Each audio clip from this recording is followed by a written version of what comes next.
11 giờ 30 phút, quân ta tiến vào Sài Gòn đánh chiếm dinh độc lập.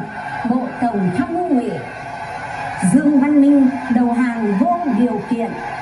Cờ đỏ son vàng phấp phới tung bay trên nóc dinh độc lập. Chiến dịch Hồ Chí Minh toàn thắng.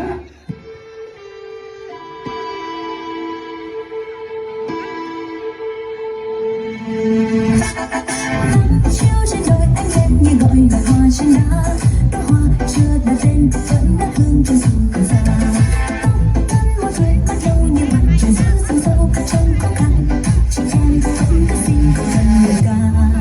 Chẳng phải sao tóc mây hoa cài ngắn lấy em dài dòng trông cho bạn vẫn không đầu hàng. Chẳng phải sao cũng không là ai đâu hoa bên tôi có trên cao đường đẹp mà nhiều gái. Xin chào chị em trái tim thiên đàng dù trong gai tay tay trong ngờ chẳng có anh sao nào bằng em một lòng thật vẫn anh chỉ tôi chẳng thấy sao dịu dàng.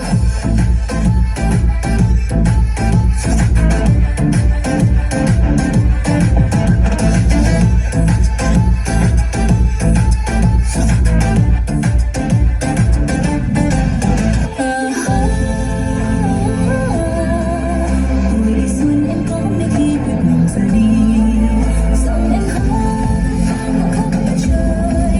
Dân làng dân hò nhưng tiếng ca vẫn không ngừng.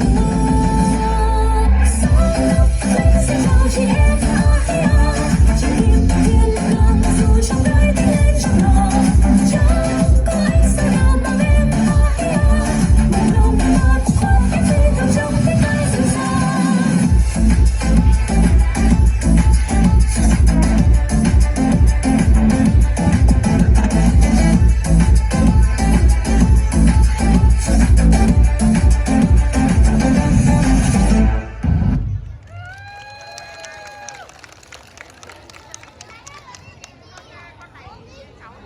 Vâng, xin chân thành cảm ơn. Một tràng pháo tay đi các bạn ơi.